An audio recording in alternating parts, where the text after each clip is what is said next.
안녕하세요. 오류고등학교에서 교육과정을 담당하고 있는 진재호라고 합니다. 오늘은 우리 학교에서 운영하고 있는 교육과정에 대해서 설명을 해드리고요. 교육과정을 운영할 때 학생들이 과목들을 선택해서 이렇게 교육과정이 짜지게 되는데 이 학생들의 선택에 조금이나마 도움이 되고자 이러한 안내 영상을 만들었습니다. 어, 이 영상의 내용들이 지루할 수도 있고 좀 어려울 수도 있겠지만 끝까지 보시고 학생들에게 도움이 되는 이런 조언들을 해주실 수 있었으면 좋겠습니다. 그럼 시작하겠습니다. 어, 우리 학교에서 지금 학생들이 배우고 있는 교육과정은 2015 교육과정이라고 불립니다. 이 2015 교육과정은 여러 가지 특징들이 있는데요. 가장 중요한 특징 중에 하나가 문이과의 구별이 없는 교육과정입니다. 문이과의 구별이 없음으로써 우리는 문이과 통합형 인재를 키우기 위함이라고 되어 있는데요. 문이과 과목들을 학생이 자유롭게 선택해서 과목들을 들을 수 있다는 소리고요. 우리 학교에서는 학생들이 선택하는 과목들을 웬만하면은 다 열어서 학생들이 배울 수 있도록 이렇게 하고 있습니다. 문이과의 구별은 없지만은 대학교 진학할 때 문과 계열의 학과가 있고 이과 계열의 학과가 존재합니다. 그래서 실질적으로는 우리 학교에서도 문과 계열의 반과 이과 계열의 반들을 이렇게 조금 나누어서 이렇게 운영을 하고 있는데요. 이 반들 자체가 문과 이과는 아니고요. 학생들이 선택 과목과 유사한 과목들을 이과 계열의 학생들이 유사한 과목들을 선택하게 되는데 그 선택한 과목들이 비슷한 학생들끼리 묶어서 반을 운영을 하고 있습니다. 이것이 이과반 자체는 아니고 그러니까 이과 계열의 성향들을 가진 학생들에 따라서 이렇게 반을 운영은 하고 있습니다. 또 특징 중에 하나가 지금 학생들이 많은 선택을 할 수 있는 선택의 폭은 넓혀놨는데요. 선택의 폭을 넓히되 학생들의 국영수에 대한 편중을 줄이기 위해서 국영수 과목은 기초 교과로 해서 총 이수 단위의 50%를 초과하지 못하게 되어 있습니다. 그래서 우리 학교에서도 국영수에 대한 이런 선택 과목들이 여러 개가 있지만은 우리 학교 같은 경우에 지금 총 지정된 교육 과정 말고 선택 과목으로는 국영수를 6과목을 더 들을 수 있습니다. 이렇게 맥시멈 과목이 정해져 있습니다. 그러니까 이것도 역시 주의를 해야 되겠고요. 근데 이제 조금 반대되는 얘기긴 한데요. 많은 상위권 대학교들에서는 이 국영수 교과를 가지고 학생들의 학습 능력을 판단하는 경우들이 많이 있습니다. 그러니까 우리는 이 교육과정을 학생들이 과목을 선택할 때 상위권 학생이라면 학업 역량을 이렇게 내가 학업 역량이 높다는 것을 표현할 필요가 있다면 국영수 기초 교과에 대한 이수 단위를 50%에 맞춰서 듣는 것이 좋을 것 같습니다. 학생들이 선택 과목이 많다 보니까 이러한 일반 선택 과목과 진로 선택 과목들이 존재합니다. 일반 선택 과목과 진로 선택 과목들은 이제 2학년, 3학년에서 이게 학생들이 선택을 하게 되어 있는데요. 일반적으로 많은 사람들이 일반 선택과 진로 선택을 쉬운 과목과 어려운 과목으로 이렇게 나누어서 이분법적으로 생각을 하는데 전혀 그렇지는 않습니다. 일반 선택 과목은 학생들이 기본적으로 배워야 되는 과목이라고 생각을 하면 됩니다. 그러니까 만약에 내가 일반 선택과 진로 선택에서 두 과목을 다 선택할 수 있다면은 일반 선택을 우선적으로 선택을 해서 이 과목에서 나의 학업 역량을 이 정도 된다는 것을 표현을 할 수가 있어야 됩니다. 그냥 내가 진로 선택 과목을 단순하게 성적이 안 나오는 과목이라고 생각을 하면은 선택에서 조금 이렇게 평가를 받을 때 불리한 평가를 받을 수도 있습니다. 그러니까 일반 선택은 선택을 하고 그 플러스 알파가 되는 것을 진로 선택이라고 여겨야 됩니다. 그런데 진로 선택도 여러 가지 종류가 있습니다. 진로 선택은 지금 보면 교과 융합학습, 진로학습, 교과별 심화학습, 실생활 체험학습 이런 과목들이 다 진로 선택에 들어 있습니다. 그러니까 진로 선택에 있는 과목들은 심화된 학습을 할 수 있는 과목도 있는 반면에 그냥 흥미 위주의 과목도 존재한다는 거죠. 그러니까 이런 것들은 과목에 대해서 정확히 알고 선택을 해줘야 됩니다. 그러니까 만약에 진로 과목이라고 해서 모든 것이 다 심화학습이고 진로 과목을 듣는 것이 많은 나의 진로에 도움이 된다고 생각하면 안 될 것 같습니다. 그러면은 여기 한번 제가 교과목이 수학이거든요. 그래갖고 이제 수학 교과목으로 한번 설명을 해드리겠습니다. 저기 아까 보여드렸던 여기 오른쪽에 있는 선택 과목 안내서 여기 40페이지에 보면은요. 어떤 내용이 있냐면 여기 40페이지에 보면은 수학 교과에 대한 교과목 설명들이 있습니다. 일반 선택 과목도 쭉 있고요. 여기 뒤에 보면은 진로 선택 과목도 있어요.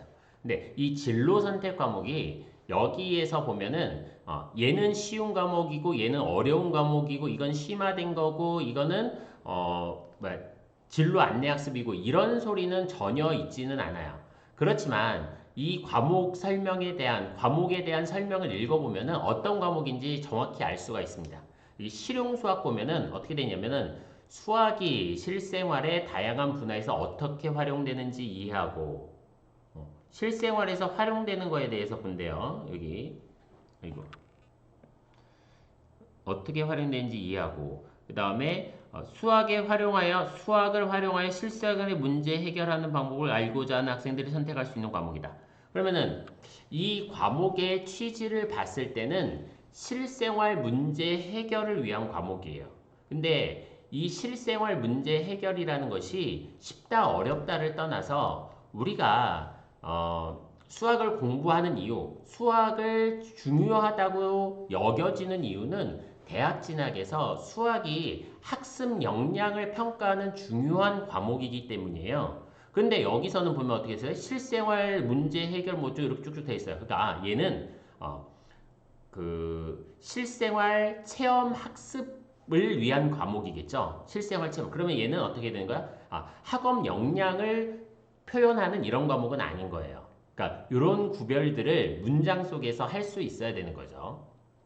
그래서 우리 학교에서는 실용수학을 개설하고 있지는 않아요. 그러니까 일반적으로 보면은 실업계 고등학교들에서 실용수학을 많이 개설을 하고 있습니다. 그러면 기하 과목을 보면은 어떻게 되어 있냐면 수학을 학습한 후 기하적 관점에서 심화된 수학 학습을 이해하고 기능을 습득하는 학생. 그러면 뭐야?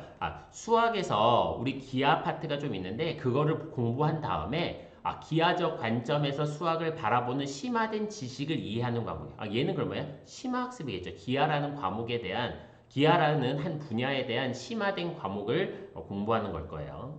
그 다음에 경제수학은 수학원을 학습한 후 수학의 지식과 기능을 활용하여 경제 및 금융의 기본 개념을 이해하고자 하는 학생들이 선택할 수 있는 과목. 그러니까는 얘는 뭐냐면은 경제나 금융 쪽에 관심이 있고, 이 파트에서 수학이 어떻게 활용되는지를 조금 더 알고 싶은 학생들. 그러니까는 얘는 진로 안내 학습이라고 보기가 쉽겠죠. 진로 안내 학습. 그러면은 그 다음은 이제 수학 과제 탐구인데 수학을 학습한 후 수학 과제 탐구의 방법을 익히고 자신의 관점과 흥미에 맞는 과제를 선정하여 탐구하는 경험을 통해 수학 과제 탐구 능력을 향상시킨대요.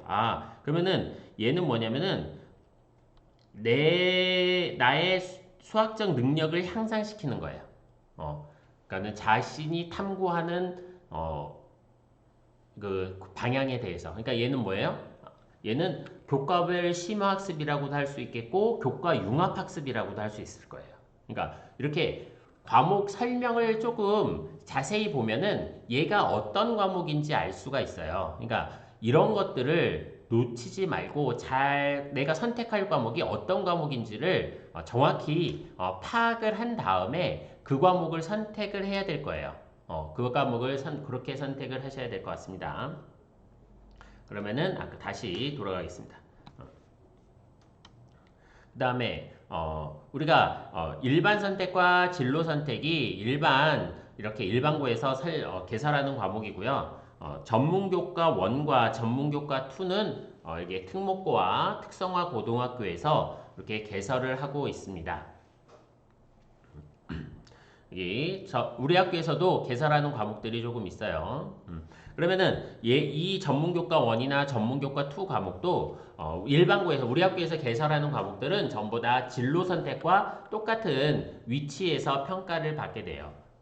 그러니까 진로 과목을 선택할 때는 자신의 진로에 맞춰서 과목들을 선택을 하셔야 될 것 같습니다. 우리 2015 교육과정이 뭐 이렇게 생겼는데요. 여기 교육과정 보면은 왼쪽에 있는 거 교과, 창의적 체험활동, 얘가 비교과라고 부르는 파트죠. 그러니까 지금은 교과를 하는 내용이고요. 교과는 보통 교과와 전문 교과가 있는데 보통 교과 중에서도 공통 과목과 선택 과목으로 이제 이렇게 나누어서 보는데요. 공통 과목 같은 경우에 이제 대부분 1학년에서 배우는 과목들이 공통 과목이에요. 1학년에 배우는 과목 중에서 공통 과목이 아닌 것은 정보하고 한문밖에 없습니다. 그 다음에 나머지는 이제 2학년, 3학년 때 배우는 과목들이 선택 과목 중에서 일반 선택 과목과 진로 선택 과목이 있는데요. 여기가 선택 과목으로 다 들어있기는 하지만은 학교에 따라서 여기 학생들이 선택을 할 수도 있고 또는 이렇게 학교에서 지정을 해서 학생들이 모두 다 배울 수 있도록 하는 학교들도 있습니다. 그러니까 지정하는 과목들은 학교의 사정이나 학생들의 상황에 따라서 꼭 들어야 되는 과목이라고 생각하는 것들이요. 그러니까 우리 학교 같은 경우에는 여기 지정 과목으로 되어 있는 것들은 교육부에서 꼭 들으라고 했던 과목들하고 그 다음에 학생들이 수능에 도움이 될 수 있다고 되는 이 공통 과목들을 지정 과목으로 지정해서 학생들에게 제공하고 있습니다. 그 다음에 전문교과는 지금 아까 말했던 전문교과 1은 특목고, 외고나 과학고 같은 학교에서 가르치는 과목이고 전문교과 2는 그러니까 실업계 특성화 고등학교에서 가르치는 과목입니다. 이 전문교과 1 과목 중에서 우리 학교에서 이제 개설하고 있는 과목들은 심화 영어 과목이 우리 3학년에 있고요. 그 다음에 내년에 3학년에 한시적으로 개설되는 심화 수학도 있습니다. 그 다음에 지금 내년에 2학년에 개설되는 정보과학도 있고요. 그 다음에 3학년에 개설되는 음악, 미술, 체육, 전공실기 과목들도 있어요. 그러니까 이런 과목들은 학생의 특성에 맞는 과목들을 선택을 해야 될 것 같아요. 진로에 맞게. 그 다음에 조금 더 알아야 되는 거는 여기에 보면은 선생님이 이따가 이제 과목 위계를 할 때 제가 한번 설명을 더 드리기는 하겠지만은 시마자가 붙어 있다고 해서 어려운 과목은 아니에요. 그거는 이따가 위계 과목 설명할 때 한번 더 하겠습니다. 여기에 지금 있는 거는 2020학년도 자료인데요. 제가 이 자료를 굳이 편집을 안 하고 다시 갖고 온 이유는 조금 이 교육과정에 대해서 이제 설명을 하고 싶어서 이렇게 가지고 왔습니다. 이렇게 관심 있는 어머니들은 이제 교육과정이 그러니까 대입 전형들이 어떻게 흘러가는지를 많이 이제 미디어나 이렇게 통해서 접하고 계실 텐데요. 지금 맨 앞에 있는 현 고3이라고 돼 있는 거는 이 자료가 20년도 자료예요. 작년 자료예요. 그러니까 작년에 고3 애들 때 이렇게 만들어서 나왔던 자료고요. 네, 지금 교육과정이 학생활기록부가 반영되는 교육과정들이 지금 매년 바뀌고 있습니다. 그래서 이렇게 바뀌는 내용들에 대해서 조금 정리해 놓은 거고요. 여기에서 보면은 작년 고3들하고 여기 이 가운데 있는 게 지금 현 고3하고 고2예요. 현 고3, 고2. 여기가 현 고1이고요. 현 고1. 이렇게 보시면 돼요. 이렇게 보셨는데 보니까 어떻게 되냐면은 작년에는 교과 활동의 이게 교과 세특이거든요. 교과 세특에 대한 자수 제한만 있었었는데 올해 3학년, 2학년 애들은 방과 후 활동이 미기재되고요. 내년에는 이게 영재교육과 발명교육, 이게 교육과정에서 들어있었었는데 이 부분도 생활기록부에 기재가 안 돼요. 1학년 애들부터는. 뭐 종합의비과는 변화가 없고 자율활동도 변화가 없고 근데 이제 비교과 영역에서 보니까는 여기에서 활동한 것들을 다 기재할 수 있었었는데 활동명만, 단체명만 기재하게 돼 있다가 이제 그것도 역시 기재를 하지 말래요. 이렇게 변화가 있고 뭐 논문은 여전히 금지고 그 다음에 봉사활동에 제약이 없었었는데 교내외 봉사활동 실적만 하게 돼 있다가 이제는 개인 봉사활동은 입력하지 말래요. 근데 여기 보면은 교사가 지도한 봉사활동은 입력할 수 있게 되어 있어요. 그리고 뭐 수상 같은 경우에도 제약이 없다가 학기당 한 건이었다가 아예 반영이 안 되고요. 지금 도서도 도서 이전에는 도서 내용도 들어갔었거든요. 이제 내용은 안 들어가고 도서명하고 저자만 들어갔다가 얘도 안 돼요. 그러니까 얘는 전체 흐름을 우리는 어떻게 봐야 되냐면은 이런 걸 봐야 돼요. 학교에서 하는 활동이 제일 중요해요. 학교에서 활동. 근데 이 학교에서 하는 활동이라는 게 방과 후 활동 이런 게 아니라 정규 교육 과정. 그러니까 우리가 지금 학생들이 1교시부터 7교시까지 하는데 이 1교시부터 7교시까지 요 사이에 있는 활동이 제일 중요한 거예요. 요 사이에 있는 활동이. 그러니까 앞으로는 이 정규 교육 과정 안에 들어있는 1교시부터 7교시 사이에 있는 활동들만 대학교에서 반영하겠다는 거예요. 그러니까 요거는 엄청 중요한 거겠죠. 그러다 보니까 학생들에게는 우리가 교과 세특이라고 불리우는 교과 세특이요. 교과 세특이라고 불리는 수업 시간에 수업한 내용을 써주는 거. 선생님들이 수업한 내용 가지고 학생들이 어떤 활동을 했는지, 어떠한 활동을 통해서 어떤 결과물을 얻게 되었는지, 뭐 이런 것들을 교과 세특에다 써주시는데 이것이 가장 중요하게 돼요. 그러니까는 앞으로는 조금 더 그게 중요하게 바뀌게 되겠죠. 그러니까 이러한 흐름들이 있다는 것을 꼭 기억을 하셔야 됩니다. 교과목 선택 요령은 앞에서 설명을 해서 요거는 넘어가겠습니다. 2015 교육과정에서 학생들에게 많은 자율권을 줬어요. 선택을 할 수 있는 자율권을 줬는데 그러면 이 선택을 뭐 100% 자유롭게 할 수 있는 것은 아니에요. 그러니까는 학생들이 어떤 교과를 얼마만큼 이상 들어야 된다는 것은 교육청에서 이렇게 가이드를 줬는데요. 여기에서 보면은 뭐 국어 교과는 10단위 이상, 국어 교과는 10단위 이상 들어야 되고 수학도 10단위, 영어도 10단위, 한국사는 6단위 이상 듣게 되어 있습니다. 근데 요 네 과목이 국영수, 한국사가 우리가 기초 교과로 불리우는 과목들이에요. 그 다음에 탐구 과목은 탐구가 10단위, 사회가 10단위, 과학이 12단위 이렇게 되어 있고요. 채용 예술 같은 경우에는 10단위, 10단위 이렇게 되어 있고요. 생활교양교과 같은 경우에는 16단위에서 94단위를 지정해 놨어요. 근데 이게 만약에 과목을 지정해 놓은 건 아니고 이 교과에 있는 과목을 들어야 된다는 거예요. 94단위 이상을. 그 다음에 86단위는 선택을 하게 되어 있습니다. 네, 아까도 말했듯이 86단위를 다 선택할 수 있는 것은 아니에요. 학교에서 지정되어 있는 과목들도 있기 때문에 이 86단위가 아니라 조금 더 적게 선택을 하게 되어 있습니다. 그러면은 여기에서 한번 조금 설명을 해드리면은요. 우리가 교과가 180단위를 듣고요.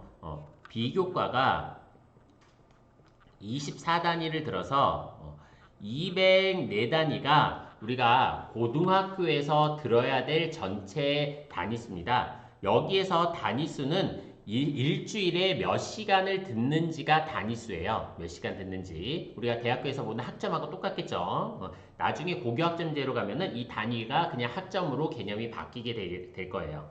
그러면 이렇게 되는데 여기를 우리는 총 6학기로 이루어져 있습니다. 한 학기에 1년에 2학기씩 해서 6학기. 그런데 얘가 보면은 학기당으로 보면은요. 6으로 나누면 30시간, 4시간 해서 한 학기에 34단위의 수업을 듣습니다. 그래서 이제 고등학교에서는 7시간이 4일이고 6시간이 하루에서 34시간을 일주일에 수업을 하게 되어 있습니다. 여기 30시간이 교과 시간이고요. 여기 4시간이 비교과 시간이에요. 이 비교과에는 여기 자율활동, 뭐 동아리 활동이 주고요. 뭐 학교에서 지정되어 있는 봉사 시간도 여기에 들어가 있습니다. 이 학기당 30단위를 교과 과목을 이수를 하는데 그 중에서는 기초교과도 있고 탐구교과도 있고 예술교과도 있고 뭐 이런 것들을 적절하게 선택을 해서 듣게 되어 있는데요. 아까 앞에서 말했던 기초과목 50단위 이하를 50% 이하를 듣게 돼 있어요. 기초 시간을. 그러면은 우리가 총 교과가 180시간이기 때문에 여기에서 50시간이면은 기초를 우리는 90단위까지밖에 못 들어요. 맥시멈 90이니까. 그런데 여기 보면은 한국사를 6시간 이상 들어요. 6단위 이상 들어야 돼요. 그러면은 마이너스 6을 해서 84. 우리는 국영수 과목을 84단위까지 들을 수 있어요. 국영수 단위를 84단위. 근데 이게 아까도 말했지만은 이 84단위를 다 들을 필요는 없고 자기가 원하는 시간만큼만 들으면 돼요. 우리 학교에서는 1학년 때 기초를 한국사 빼고요. 국영수 과목이 1학년 때 24단위고 2학년 때 24단위에서 총 36단위를 지정 과목으로 운영을 하고 있고요. 그러면은 나머지는 이제 학생들이 선택을 해서 들어야 되는 과목이에요. 그런데 이제 3학년 때 국어, 영어, 수학을 한 과목 이상씩은 들어야 돼요. 요 국영수를 한 과목 이상씩. 그래서 여기에서 18시간을 빼주면 이제 18시간이 남는데 이 18시간은 학생들이 순수하게 자유롭게 선택할 수 있는 과목이에요. 그러면 우리가 우리 학교는 탐구 과목 한 단위당 6단위로 운영을 하고 있거든요. 그러면은 18시간이 남으니까는 총 3개 과목을 더 들을 수 있어요. 총 3개 과목을. 근데 지금 내가 나의 학업 역량이 괜찮다는 것을 보여줘야 되는 학교를 지원을 하고 싶다면은 국영수 과목을 3과목을 듣는 게 좋겠죠. 그러니까 그렇지 않고 학업 역량을 내가 보여줄 필요가 없다면 국영수 과목을 안 들어도 상관이 없어요. 이 13과목은. 근데 이제 이거는 학생에 따라서 조금씩 다를 테니까 이것도 역시 기억을 하고 있으면 될 것 같고요. 그 다음에 우리 학교에서 이제 내년에 공유 캠퍼스를 이제 운영할 예정인데 지금 학생들 중에서는 거점형 학교를 가서 그 수업을 듣는 학생들도 존재해요. 그러니까 거점형 학교나 공유 캠퍼스를 통해서 내가 수업을 듣는 학생들은 여기 180단위 이상의 이수 시간을 확보할 수가 있어요. 그러면은 그 공유 캠퍼스나 거점형 학교를 들으면은 총 내 이수 시간이 204가 아니라 그것보다 더 커질 거예요. 그러면은 여기 기초 교과목에 해당되는 요 시간도 더 커지게 돼요. 그러니까 그런 것도 역시 고려를 할 수 있을 것 같습니다. 이 공유 캠퍼스나 거점형 학교들은 대학교 입장에서 보면은 이런 효과가 있는 거예요. 내가 이 학생이 이런 과목에 관심이 있어서 스스로 찾아가서 들었구나. 자율적으로 선택해서, 그러니까는 그 과목에 대한 나의 적극적인 태도를 어필할 수 있는 이런 과목이라고 할 수 있습니다. 이런 거 나중에 관심이 있는 학생들은 공유 캠퍼스나 거점형 학교를 통해서 개설되어 있는 과목 이외의 것들을 공부를 할 수 있는 이런 학생들이 되었으면 좋겠습니다. 이제 이어서 말할 거는 이제 배당표인데요. 이게 우리가 배당표라고 부르는데 학생들이 3년 동안 어떤 과목을 어떻게 들을지에 대해서 이렇게 설명되어 있는 과목이에요. 표예요. 그러니까는 여기 보면은 이게 지금 2학년 학생들, 2020학년도 입학한 학생들이죠. 요 학생들이 이렇게 과목을 2학년 때 선택하는 거, 3학년 때 선택하는 거 이렇게 쭉 되어 있고요. 그 다음에 지금 이거는 지금 1학년 학생들, 21학년도 입학이죠. 요 학생들이 배워야 되는 과목들이 이렇게 쭉 되어 있어요. 그러니까 요거는 끝에 가서 이렇게 다시 한번 설명을 하겠습니다. 얘가 지금 보통교과 선택 과목에 대한 이런 과목들인데요. 이렇게 지금 2015 교육과정에서 되어 있는 부분이에요. 이 부분에 대해서 보면은 우리 학교에서는 일단은 수능에서 과목으로 편성되어 있는 과목들이요. 그러니까는 국어, 영어, 수학, 탐구 선택 과목들은 전부 다 개설을 했어요. 전부 개설했어요.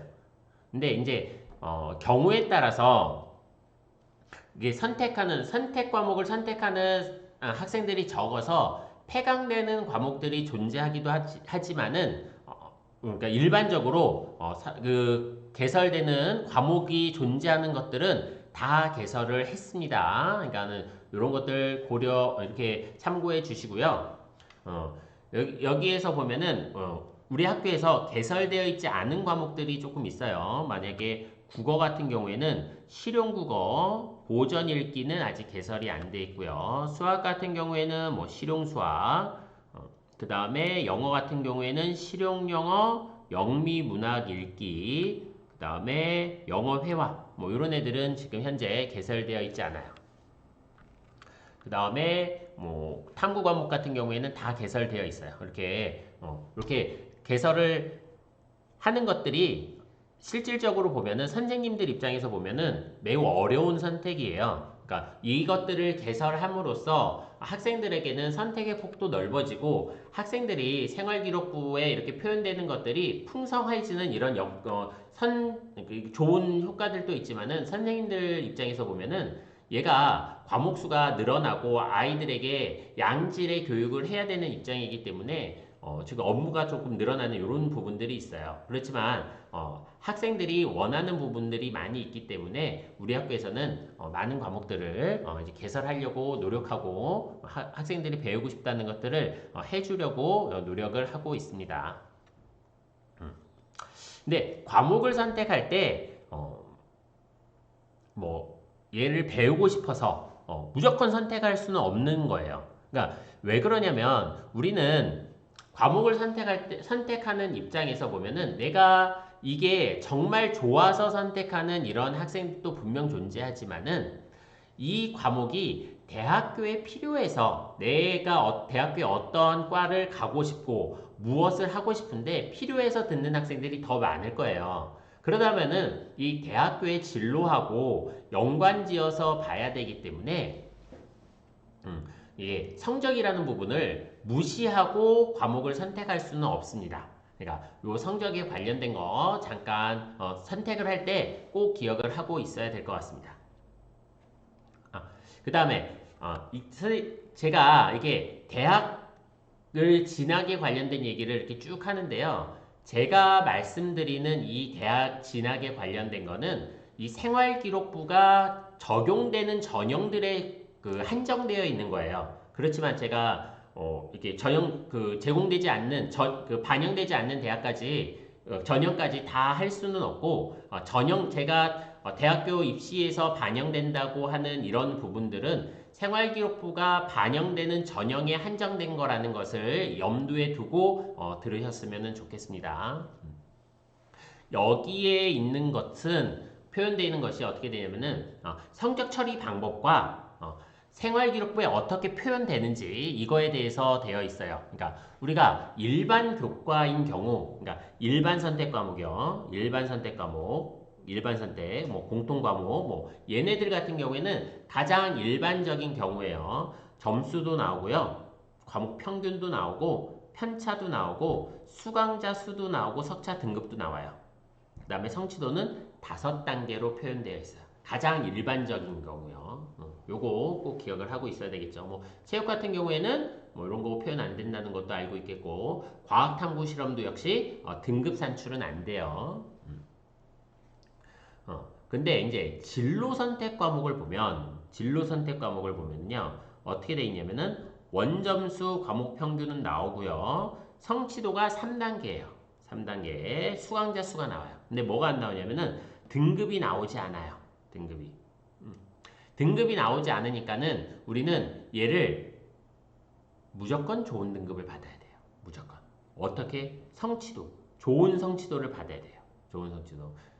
제가 이거 뒤에서 조금 더 설명을 하겠지만은 좋은 성취도를, 이 등급이 안 나오는 과목들은 선생님들이 대부분 시험 문제에서 좋은 등급을 받을 수 있도록 조금 수월하게 문제들을 내세요. 이렇게 등급이 갈리지 않아도 갈리는 거에 대한 부담감이 적기 때문에 학생들이 이렇게 좋은 성취도를 낼 수 있도록 시험 문제를 출제하고 있기 때문에 다른 과목에 비해서 조금 더 노력을 한다면, 같은 노력을 한다면은 다른 과목에 비해서 조금 더 좋은 점수를 얻을 수 있을 거예요. 근데 이제 여기에서 조금 더 내가 좋은 등급을 받아야 된다고 표현하는 거는 요 부분이 있어요. 편차 대신에 성취도별 분포 비율이 입력이 돼요. 그러니까는 내가 요 진로 과목에서 어떤 과목을 생각했을 때 A를 받은 학생이 몇 프로고 B를 받은 학생이 몇 프로고 C를 받은 학생이 몇 프로다 라고 나와요. 근데 만약에 내가 B를 받았는데 성취도 진로 과목에서 B를 받았는데 내 과목을 들은 애들 중에서 50%가 A를 받았어요. 그러면은 대충 이 학생이 어느 정도의 위치한 학생이라는 것이 보이게 되겠죠. 그러니까 그렇기 때문에 조금 좋은 등급을 받아야 되고, 대학교에서 이 진로 과목을 입시에 반영하는 대학교들이 대부분 절대평가처럼 일률적으로 적용하는 점수를 계산하는 학교들이 많아요. 그러니까 A를 받으면 몇 점, B를 받으면 몇 점, 이런 식으로 이렇게 딱딱 떨어지게. 그러니까 그러면 대부분 A를 받은 학생들이 점수가 정해져 있기 때문에 내가 여기서 B를 받는다면은 상대적으로 내 점수가 깎이는 거하고 비슷한 효과가 나요. 그러니까 얘는 진로 과목은 무조건 A를 받을 수 있도록 노력을 해야 됩니다. 그 다음에 다른 것들은 쭉 됐고, 여기 밑에서 보면은 여기 수강자 수가 13명 이하인 과목이 있어요. 소인수 과목이라고 불리는데 얘는 다 똑같아요. 원점수, 평균, 표준 편차, 여기 성취도도 맞게 나오고, 그 다음에 여기는 이게 뭐죠? 이게 수강자 수, 그 다음에 점을 치든지 등급이 나오죠. 등급이 산출할 수 있지만은 등급을 산출하지 않을 수도 있어요. 이건 학교에서 선택하는 건데 모든 과목에 일률적으로 적용하게 돼 있어요. 그러니까 소인수 과목이 10개가 있으면 10개가 전부 다 등급을 계산하지 않던, 전부 다 개설을 하던 이렇게 하고 있는데 우리 학교에서는 등급을 계산하지 않고 있어요. 그러면은 이 13과목 이하인 과목에서 나타나는 현상 중에 하나, 등급이 나오지 않고 이 등급이 내신에 들어가지 않기 때문에 학생들이 이 과목을 대충 봐요. 그런데 여기에서 우리가 기억하고 있어야 되는 거는 표준 편차예요. 표준 편차. 표준 편차가 제공이 돼요. 그러면은 원점수와 평균과 표준 편차가 제공이 된다면은 얘가 몇 등인지가 계산이 돼요. 요 세 개 가지고. 그러니까는 등급이 표현되지 않고 얘가 내신 점수에 산출은 안 되겠지만 생기부에 이 성적을 가지고 얘가 몇 등인지가 보여지는 거죠. 그러면은 내가 내가 이 나의 생활기록부가 대학교에 갔을 때 이 성적을 입학사정관이 확인을 한다면 얘는 어떤 과목이 얘가 몇 등인지가 확인이 되는 거예요. 얘가 공부를 열심히 했는지 안 했는지를 확인할 수 있는 과목이에요. 그러니까 이거 조심해야 돼요. 그 다음에 아까 말했던 여기 학교 간 통합과정, 공통교육과정, 거점형이라든지 공유 캠퍼스라든지 이것도 역시 등급이 나오지 않는 형태로 계산이 됩니다. 꼭 성적이 어떻게 나오는지 꼭 기억을 하고 있어야 되겠고요. 그 다음에 여기 학생부 종합전형 평가 요소. 그러니까 여기에서 제가 설명드릴 내용은 이 부분일 거예요. 학생 학업 역량하고 전공 적합성 이 부분이 과목 선택에서 관련돼 있는 이런 부분일 거예요. 그러면은 학업 역량은 뭐 학업 성취도, 학업 태도, 학업 의지, 탐구 활동 이런 게 있고 전공 적합성 같은 경우에는 전공 관련 교과목, 전공에 대한 관심과 이해, 전공 관련 활동과 경험 뭐 이런 것들이 있는데 뭐 이렇게 보면 요거는 우리가 이게 자소서 쓸 때나 이렇게 내가 나의 활동들을 정리를 할 때 생활기록부를 펴놓고 어떤 활동들을 내가 나의 생활기록부가 어떤 강점들이 있는지를 확인할 때 이렇게 많이 쓰는데 좀 더 자세하게 나온 표를 한번 보겠습니다. 얘는 학업 역량에 관련된 거예요. 학업 역량. 학업 역량. 학업 역량은 학생이 얼마나 공부를 열심히 했는지 내 학업 역량이 높다는 것을 보여줘야 되는 거예요. 그러니까는 다른 사람들에 비해서 나의 학업 역량이 높다는 걸 보여줘야 되니까는 얘가 중요하겠죠. 석차 등급 원점수 중요합니다. 석차 등급 원점수. 그 다음에 학업 능력 지표와 교과목 이수 현황. 내가 어떤 교과목을 얼마나 선택을 해서 들었는지 뭐 이런 거겠죠. 그러니까 내가 어떤 과를 진학을 할 때 그 과하고 관련돼 있는 과목들을 얼마나 들었는지 뭐 이런 것도 표현이 되고요. 그러면은 여기 보니까는 이런 거 있어요. 다른 지원자들에 비해 어느 정도인가? 교과 성적이 다른 지원자들보다 좋은지 나쁜지. 그다음에 학기별 학년별 성적이 고르게 유지되었는지 꾸준히 노력을 하고 있는지 보는 거죠. 그다음에 성적이 계속 올랐는지 또는 떨어졌는지 이런 것도 보고요. 기본 과목의 성적은 어느 정도 되니? 그러니까는 국영수 이 과목을 기본 과목이라고 보는 거예요. 문과 같은 경우에 사회, 이과 같은 경우는 과학. 얘네들이 기본 과목. 이 과목의 성적이 어느 정도 되는지.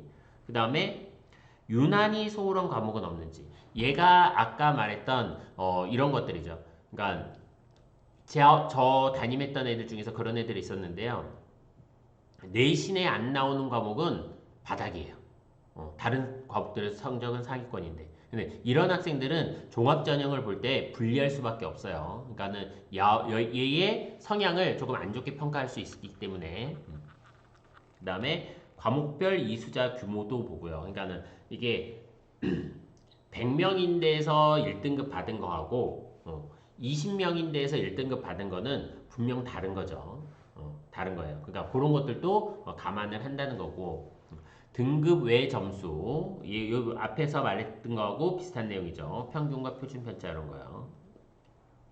그 다음에 뭐 자기 주도적 학습 태도를 가지고 있는지 여기 보면은 이런 거 있어요. 이 학업 태도와 학업 의지에 새로운 지식 획득을 위해 자기 주도적인 태도로 노력했는지 그 다음에 자발적인 성취 동기와 목표 의식을 넓고 깊게 학습하려는 의지와 열정이 갖고 있는지 교과에서 이루어진 탐구 활동에 적극적으로 참여했는지. 그러니까 얘는 뭘 뜻할 거냐면은 그러니까는 과세특하고 관련돼 있는 내용일 텐데 과목에서 어떤 수업을 하고 그 수업을 바탕으로 얘가 어떤 확장적 사고를 했는지 확장적 활동들을 했는지 이런 거를 보겠다는 거예요. 그러니까 그 과목에서 내가 맞는 과목, 대학교 진로하고 관련되어 있는 과목이어야기도 하겠고 이 과목에서 내가 얼마나 주도적으로 어떤 활동들을 했는지 뭐 이런 것들이 생활기록부에 과세특에 있으면 좋다는 거죠. 그다음에 전공적 합성. 전공적 합성. 이 전공적 합성 같은 경우에는 요 내용부터 한번 보고 이야기하겠습니다. 전공적 합성은 전공과 관련된 과목을 어느 정도 이수하였는지, 뭐 만약에 뭐 화학과 가고 싶다면은 뭐 화학 과목들을 다 들어야 되겠죠. 일단 그러니까 화학 과목들을 안 듣고 화학과에 가겠다는 거는 조금 어폐가 있으니까요. 스스로 선택한 과목은 얼마나 되는지, 이 스스로 선택한 과목이 나의 진로하고 계열하고 어느 정도 일치하는 부분들이 있어야 될 거예요. 그 다음에 교과 성적이 우수한지. 그러니까 내가 여기에 흥미가 있고 관심이 있다면 그 과목이 성적이 높다고 전제를 하는 거겠죠. 뭐 이게 흥미를 가지고 있는지 뭐 이런 거. 여기에서 보면은 조금 주의해야 될 부분이 전공적 합성을 볼 때 아까 얘기한 부분하고 조금 겹쳐지는 아까 연장되는 부분인데요. 내가 만약에 화공과를 가고 싶어요. 화공과.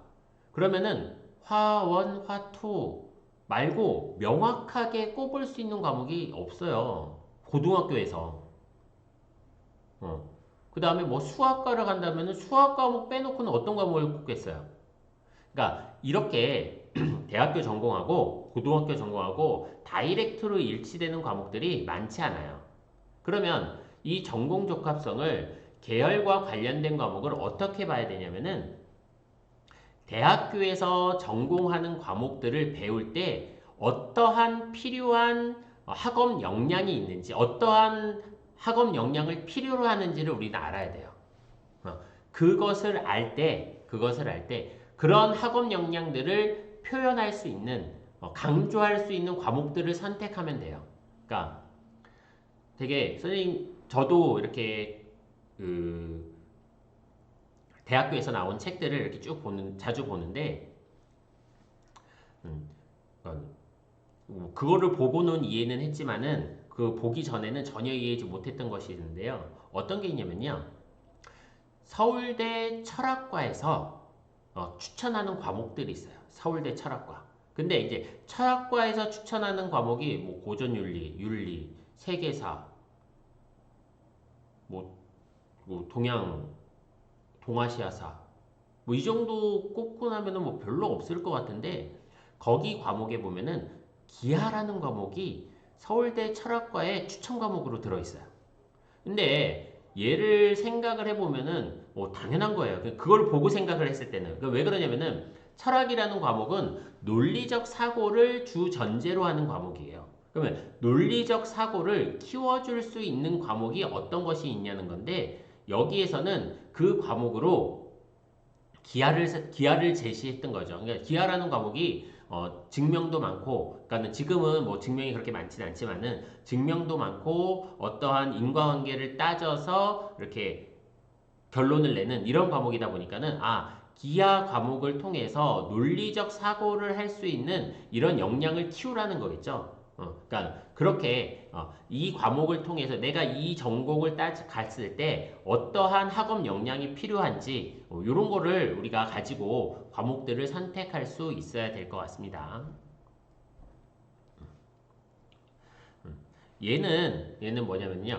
진로 과목을 대학교에서 반영하는 대학교들이에요. 진로 과목을. 근데 여기 보니까는 왼쪽에 서울에 15개 대학교들이 반영을 한다고 그랬고 줄친 거는 중복 반영이라고 돼 있어요. 그런데 뭐냐면은 우리가 생활기록부가 반영되는 전형들이 뭐 학교장 전형, 종합 전형 이런 거예요. 근데 이게 중복으로 반영 미반영이 중복인 대학교들 보면은 여기 미반영 보면은 논술 전형이에요. 그 논술 전형은 원래 다 반영이 안 돼요. 생활기록부가. 그러니까 얘는 그렇게 특별하게 볼 필요는 없을 것 같고 15개가 반영이 된다고 보면은 될 것 같습니다. 서울에 있는 대학교들에서.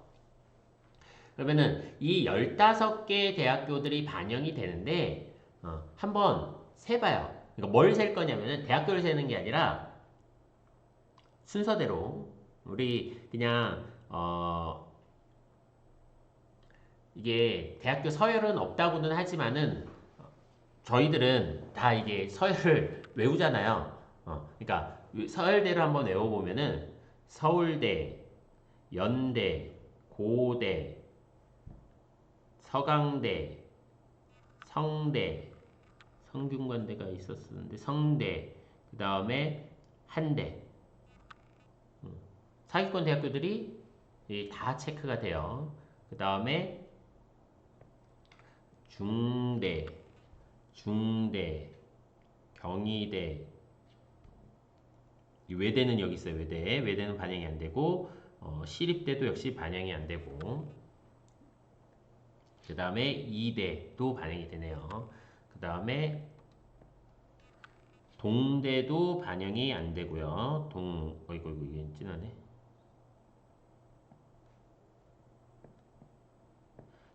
동대도 반영이 안 되고, 건대 반영이 되고, 홍대, 숙대.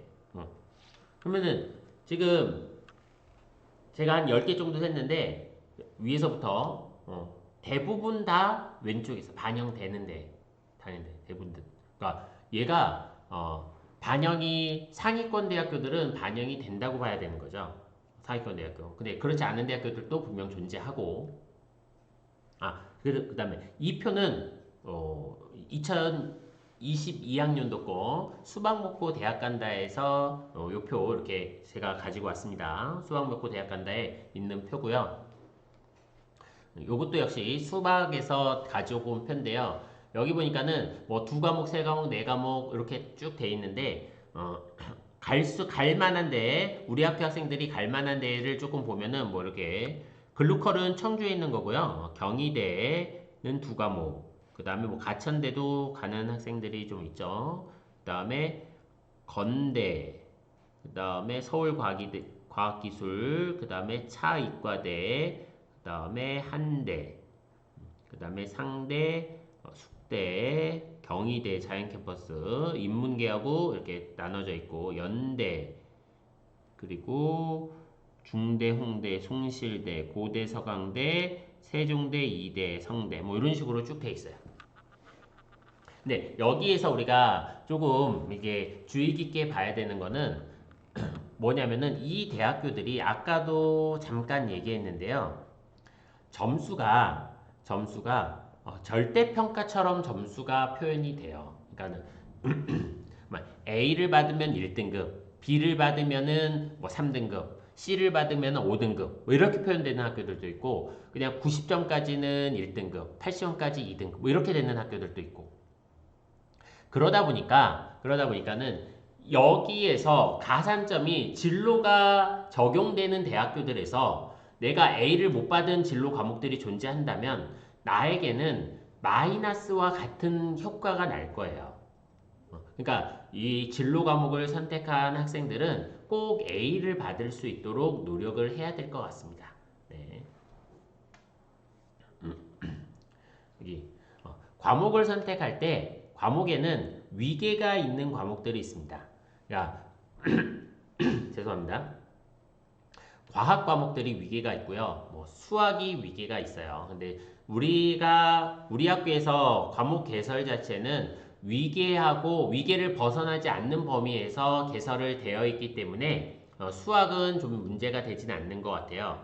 근데 이제 과학 같은 경우에는 이게 다 선택이기 때문에 2학년 때 과학 원과목들이 개설되어 있고 3학년 때 과학 2 과목들이 개설되어 있습니다. 그러니까 요거 원칙적으로 원을 들은 학생들이 2를 듣게 돼 있어요. 원칙적으로. 그러니까 요거 과목들 1학년 때 선택을 할 때 주의 깊게 해서 선택을 해주시면 좋겠고요. 아까 전문 교과에 대해서 제가 잠깐 설명을 했었는데요. 수학 같은 경우에 여기 전문 교과 1의 위계가 되어 있는데요. 어떻게 되어 있냐면은 이게 심화 수학 1, 2하고 고급 수학 1, 2는 전문 교과 1에 있는 거예요. 근데 여기 심화 수학 1, 2 내용을 보면은 어떤 내용이냐면은 여기에 있는 4과목에다가 플러스 알파가 조금 더 돼 있는 이렇게 한 5과목 정도 되는 5과목까지는 안 되고 4과목보다 조금 많은 양이 2과목으로 이렇게 나누어져 있어요. 심화 수학 1, 2로. 그러다 보니까 위계도 보면은 이 4과목을 다 들으면은 고급 수학을 들을 수 있게 이렇게 위계가 되어 있죠. 그러다니까는 이 심화 수학은 수학 1, 2 기하 미적분을 다 한 학생들에게는 심화 수학이라고 그러니까는 상위 과목이라고 할 수 없는 과목들인 거예요. 상위 과목이라고. 그러니까 이것도 역시 주의를 하셔야 될 것 같습니다. 서울대학교에서는 교과 이수 기준이라는 것을 발표를 하고 있는데요. 얘는 이제 교육과정이 바뀔 때마다 이렇게 발표를 하고 있어요. 얘 같은 경우에는 지금 2015 교육과정이 처음 적용됐던 작년도 기준으로 발표가 된 거고요. 이제 교육과정이 바뀌기 전까지는 이 기준대로 쭉 적용이 될 겁니다. 서울대학교 교과 이수 기준을 보면은 여기에서 보면 어떻게 되냐면은 얘는 지원 자격하고 무관하대요. 그런데 수시 모집과 정시 모집을 할 때 평가에 반영한대요. 그러니까는 뭐야? 이렇게 듣지 않으면은 지원은 할 수는 있지만 뽑지는 않겠다는 소리예요. 그러니까는 서울대에 가고 싶으면은 요거에 맞춰서 우리는 선택을 해야 될 것 같습니다. 여기에서 보면은 이제 두 가지가 있죠. 탐구 과목 2가지가 있는데 여기 보니까는 사회 탐구를 3과목, 과학 3과목. 뭐 이것도 거기에요. 문이과의 공통대우로 균형적인 사고를 갖춘 학생을 뽑기 위해서. 그다음에 사회 2과목, 과학 4과목. 이렇게 둘 중에 하나는 만족하게 되어 있어요. 그다음에 한문 또는 뭐 제2외국어 얘는 교육과정에서 꼭 들어야 되는 거니까는 생활과 교양은 별로 의미는 없는 거고요. 이 탐구에서는 의미가 있을 텐데 우리는 이게 위에 있는 조건을 봐보면은 우리가 공통사회를 들어요. 공통사회를 듣기 때문에 한 과목은 됐고 그 다음에 뭐죠? 그 다음에 우리가 교육과정을 만족하기 위해서는 사회를 한 과목 들어야 되죠. 일반 선택에서 사회 한 과목. 그렇게 되면은 사회를 한 과목은 꼭 더 선택해야 되겠네요. 한 과목을. 근데 만약에 얘 일반적으로 보면은 위에 거는 인문계열 학생이고 밑에 거는 자연계열 학생에게 기준이 될 텐데요. 요거는 뭐 별 문제는 안 될 것 같아요. 요거 사회 과목은. 근데 과학 과목을 보면은 우리가 공통과학이 있고 그 다음에 고등학교 이수 기준에 맞추려면은 우리가 과학을 한 과목 이상 들어야 되죠. 과학을 한 과목 이상. 그러고도 과학이 한 과목 더 들어야 돼요. 과학을 한 과목. 그러니까 이 과목을 우리 문과 학생들은 과학을 2과목 들어야 된다는 것을 잊지 말아야 될 것 같아요. 서울대 생각을 하고 있는 학생들 과학을 한 과목 더, 그 다음에 상위권에 있는 학생들도 역시 이것도 기억을 하고 있어야 될 것 같고요. 그 다음에 내가 상위권이라서 재수를 하건 뭘 하건 이 조금 좋은 데를 가고 싶은 이런 마음이 있으면은 과학을 2과목 듣는 것이 좋을 것 같습니다. 그 다음에 여기 요 밑에 이과 애들 같은 경우에는 공통사회를 듣고 선택을 하나 하니까는 사회는 됐고요. 과학 같은 경우에도 공통과학을 듣고 이제 그러면 이제 3과목이 남는데 일반적으로 선생님이 제가 그 과학을 선택한 학생들을 보면은 이과 계열에 있는 학생들을 보면은 1을 3과목 듣고 2를 2과목을 요 세트를 많이 듣더라고요. 그러니까 이 세트를 많이 듣기 때문에 이 과학을 만족하는 거는 그렇게 어려운 것 같지는 않습니다. 서울대학교에서는 수능 위주 전형에서의 가산점도 이렇게 따로 이렇게 주어져 있어요. 근데 얘 같은 경우에 보면은 얘가 수능 위주 전형이긴 하지만은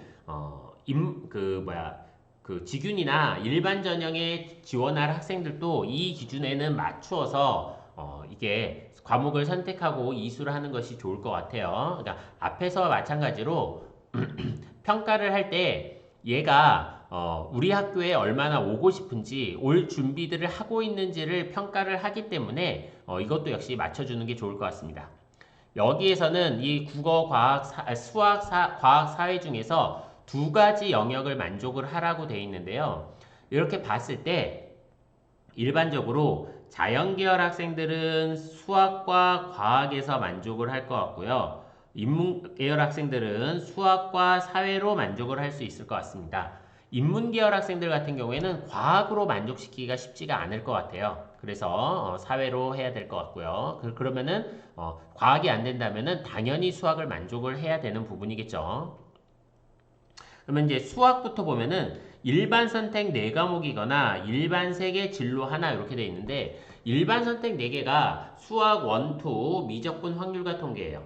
그러다 보니까 미적분 과목을 상위권에 있는 학생들이라고 할지라도 인문계열 학생들은 부담스러울 수밖에 없어요. 이공계 학생들이 미적분을 대부분 듣기 때문에.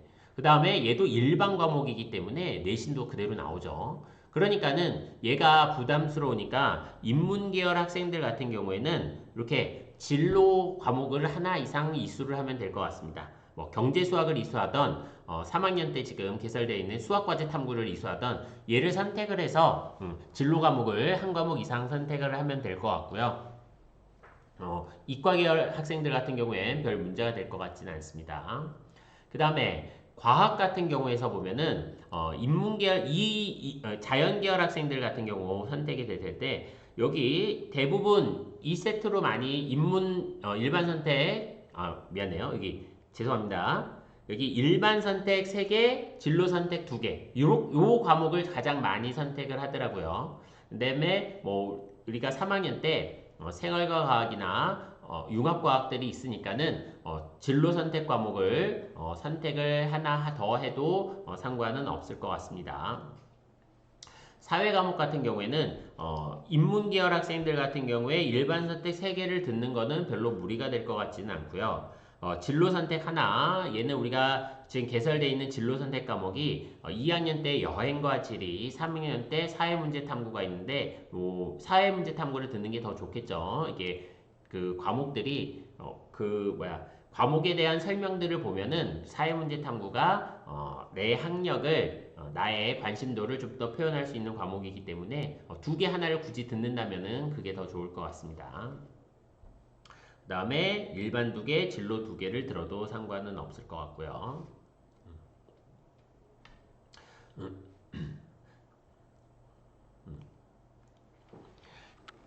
여기 수능에서 보면은 그러다 보니까는 이제 수능에서 선택 과목들이 조금 많이 늘어났습니다. 국어 같은 경우는 독서하고 문학이 공통 과목이고 화법과 작문, 언어와 매체가 둘 중에 하나를 선택하게 돼 있어요. 그 다음에 수학 같은 경우에는 수학 1, 수학 2가 공통 과목이고 확률과 통계, 미적분, 기하가 선택이 돼 있고요. 뭐 영어는 그대로고 한국사도 그대로고 탐구 같은 경우에는 예전에는 과탐 중에서 2개, 사탐 중에서 2개였는데 이 과탐, 사탐 구별 없이 2개를 선택하고 한 과목 선택해도 된다는 거죠. 이렇게 조금 선택의 폭이 넓어지다 보니까 대학교에서 그러니까는 그 전공에 따라서 어떤 과목을 선택하라고 정해주는 경우들이 존재합니다.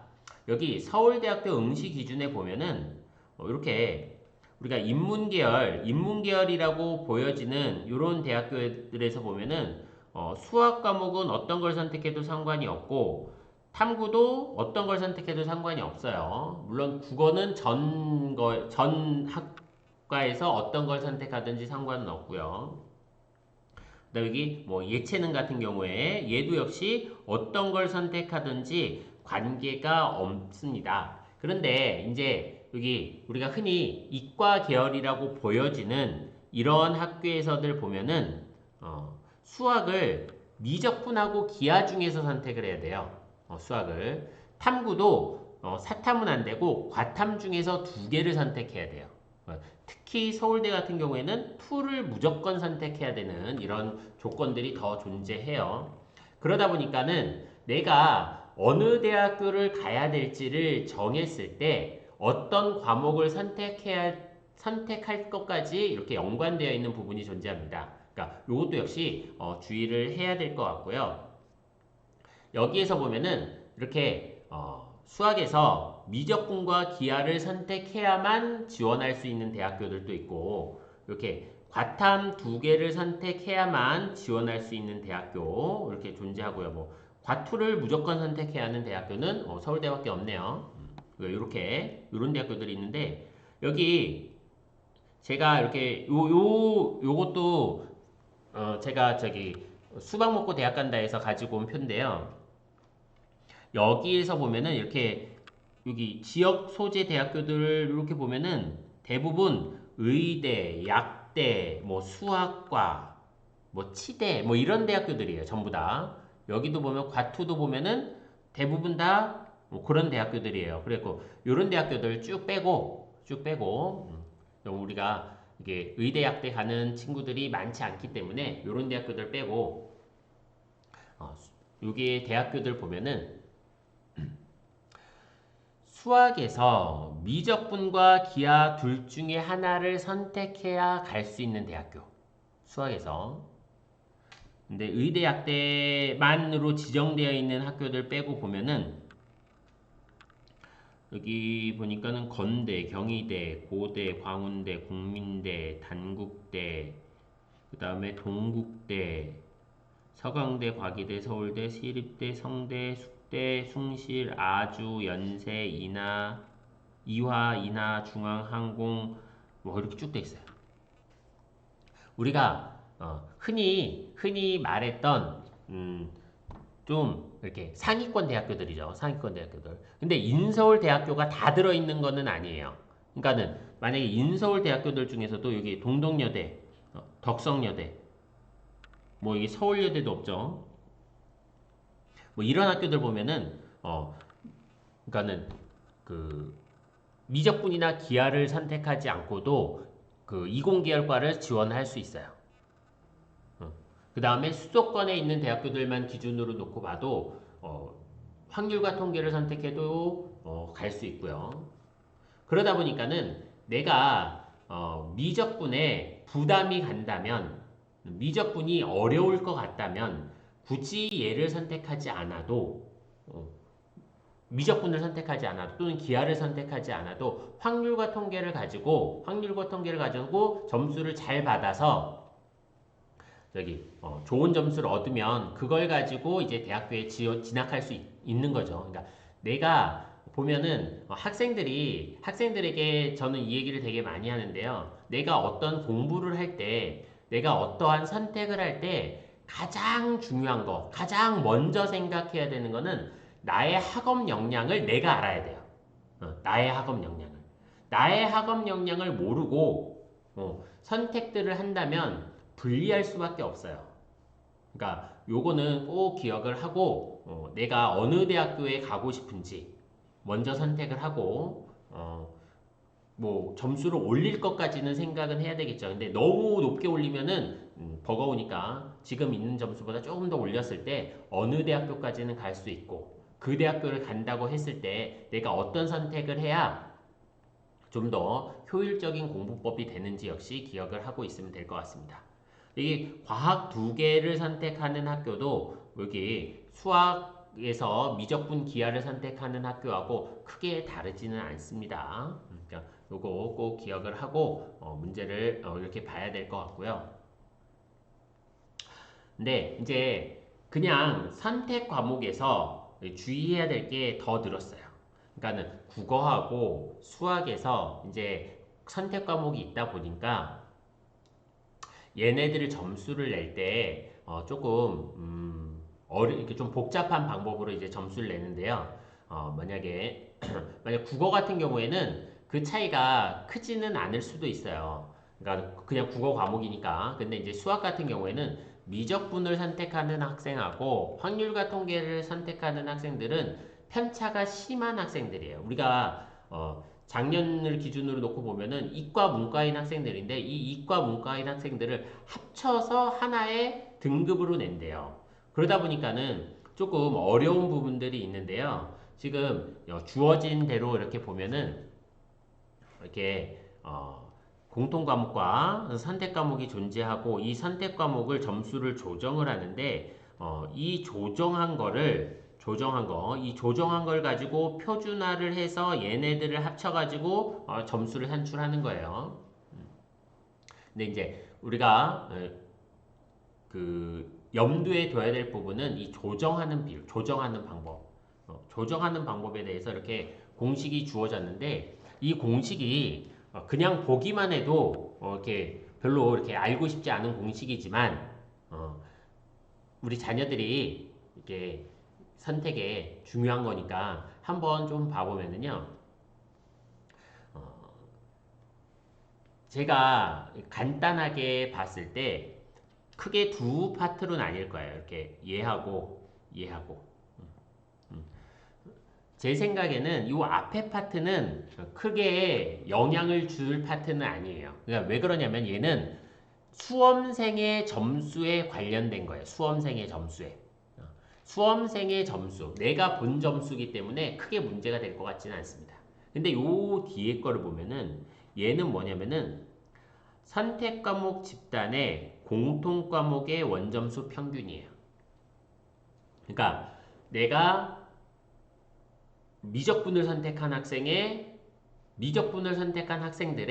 공통 과목의 점수 평균하고 확률과 통계를 선택한 학생들의 공통 과목의 점수의 평균하고 얘는 좀 차이가 날 거예요, 아마.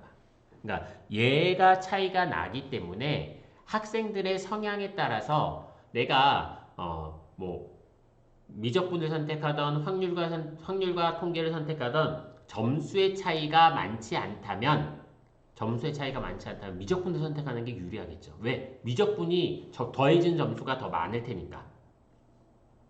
그리고 여기서 만약에 그 차이가 있다면은 내가 잘하는 과목을 선택하는 게 맞아요. 그러니까 수학 같은 경우는 미적분하고 기하하고 문제를 접근하는 방법이 많이 다릅니다.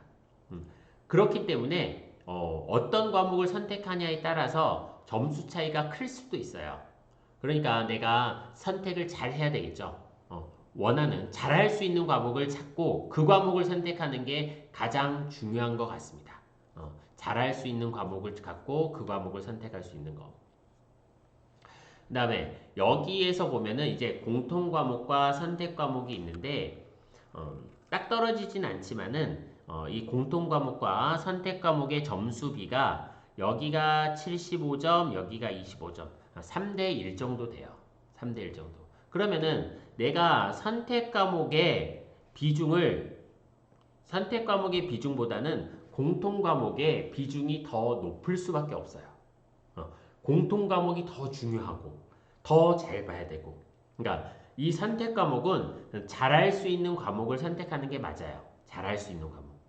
잘할 수 있는 과목. 어떤 과목을 제일 잘하는지, 제일 흥미가 있는지, 내가 점수를 올릴 수 있는지를 보면 될 것 같고, 공통 과목은 공통 과목에서 어떠한 일정 점수 이상을 내가 획득을 해야만 좋은 점수를 받을 수 있을 것 같습니다. 이제 거의 이제 끝나가는데요.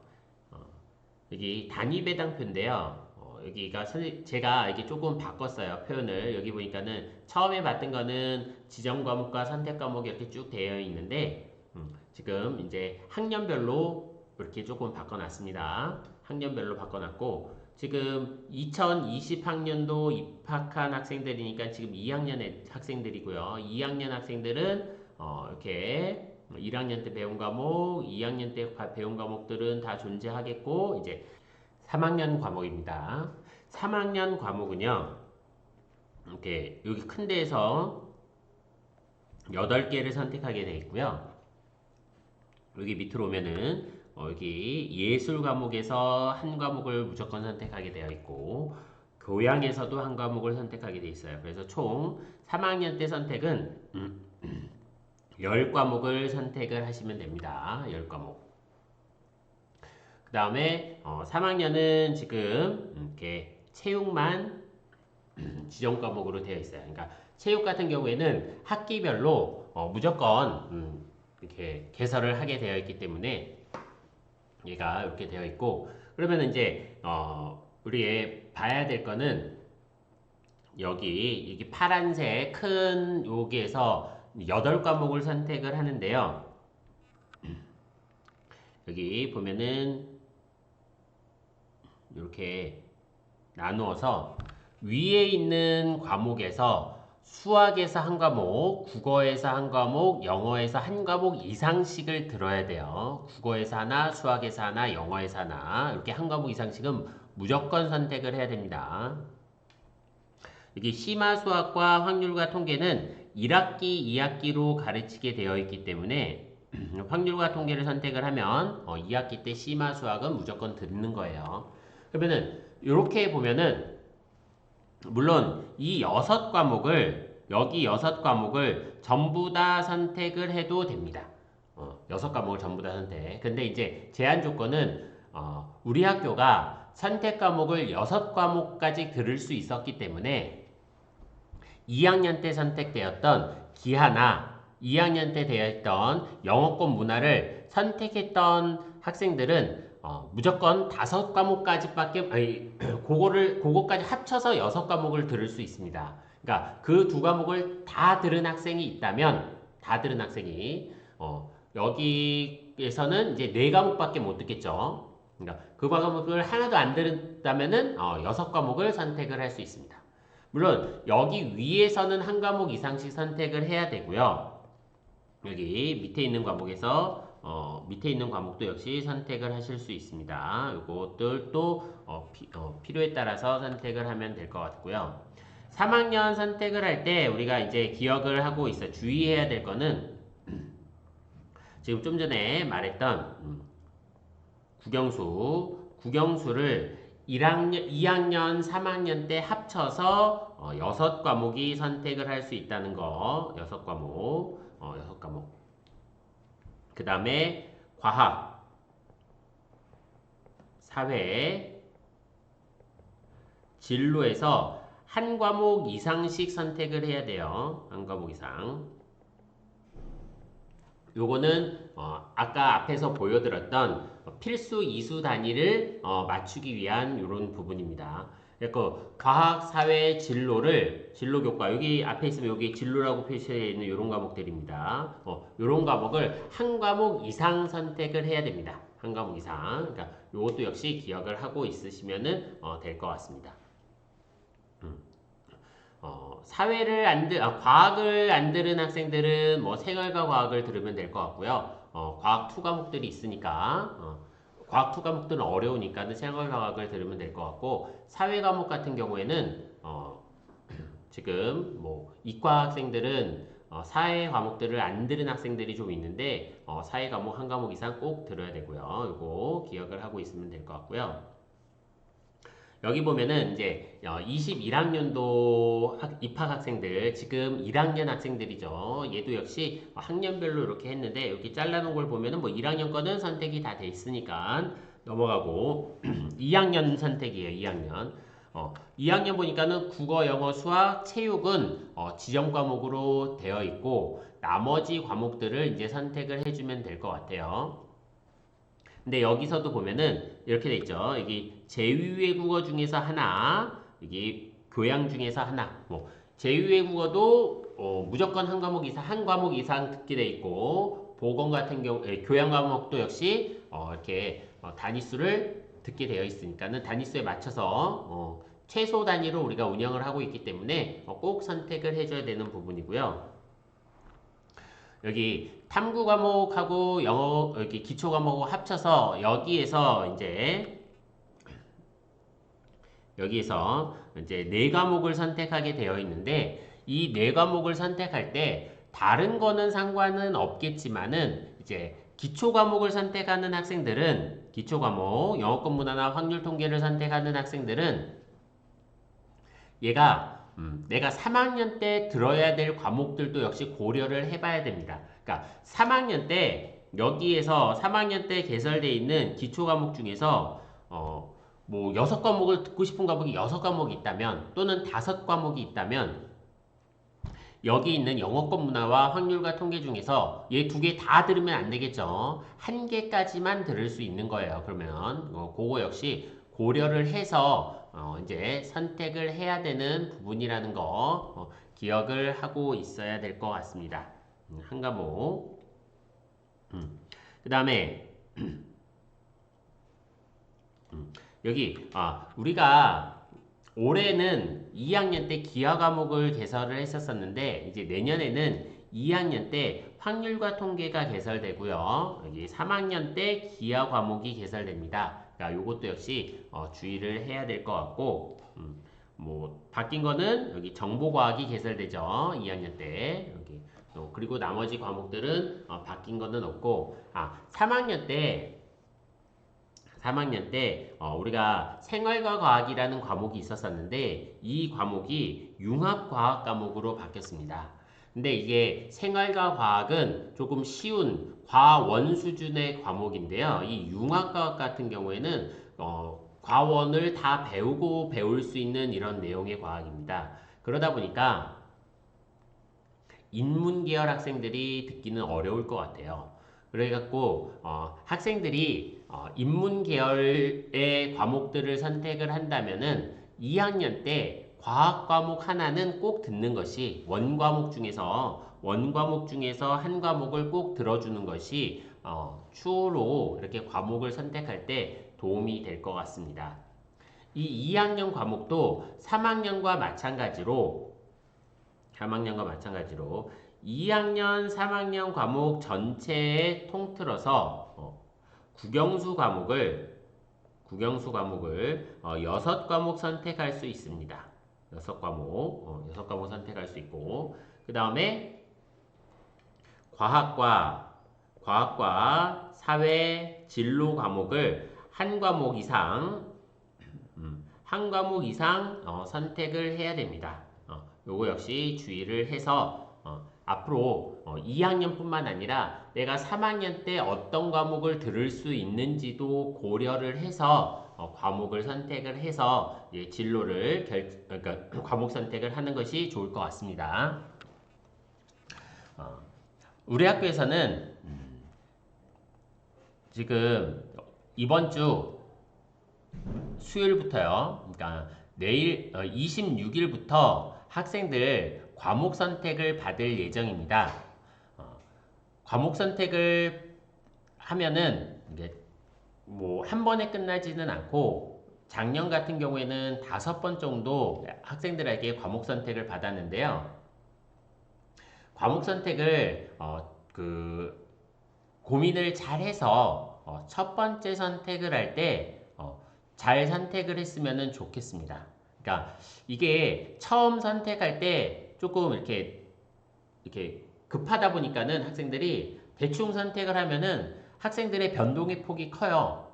변동의 폭이 크다 보니까는 나중에는 내가 어떤 과목을 선택했는지 어디로 가야 될지도 모르고 만약에 문과에서 이과로 통째로 과목을 변경하는 학생들도 있고 이렇더라고요. 근데 이제 첫 번째 선택이 중요한 이유는 뭐냐면 이 첫 번째 선택하는 걸 가지고 폐강 과목들이 결정을 해요. 그러다 보니까 작년하고 재작년하고 다 그런 학생들이 있는데 첫 번째 선택에서 학생들이 많이 선택이 안 나와서 폐강을 시켰는데 나중에 학생들이 찾아왔더라고요. 선생님 저 몇 명 모아올 테니까는 개설해 주세요. 그런데 그렇게 개설을 다시 폐강했던 과목을 개설할 수는 없습니다. 얘가 우리가 이렇게 그냥 이 조사를 해서 개설하고 폐강하고 이러는 게 아니라 회의도 하고 이 조사한 것을 기반으로 회의도 하고 보고하고 승인 받아서 개설하고 뭐 이런 어떤 일련의 절차들이 있기 때문에 처음에 선택을 할 때 좀 고민을 많이 하고 좋은 결과가 이렇게 있었으면은 좋겠습니다. 근데 분명히 이거 말고도 이후로도 변경할 수도 있고 추가 신청도 꾸준히 계속 있으니까는 그런 변경들은 조금씩 할 수는 있겠지만은 처음에 선택할 때 고민도 많이 하고 해서 신중하게 잘 결정을 할 수 있었으면 좋겠어. 그럼 이것으로 설명회를 마치려고 하는데요. 궁금하신 점이 있으면 그 학교로 전화를 주시거나 담임 선생님께 문의하시면은 조금 더 이렇게 자세한 필요한 이런 내용들을 설명을 들으실 수 있으실 것입니다. 오랫동안 지루한 내용 이렇게 들어주셔서 감사합니다. 수고하셨습니다.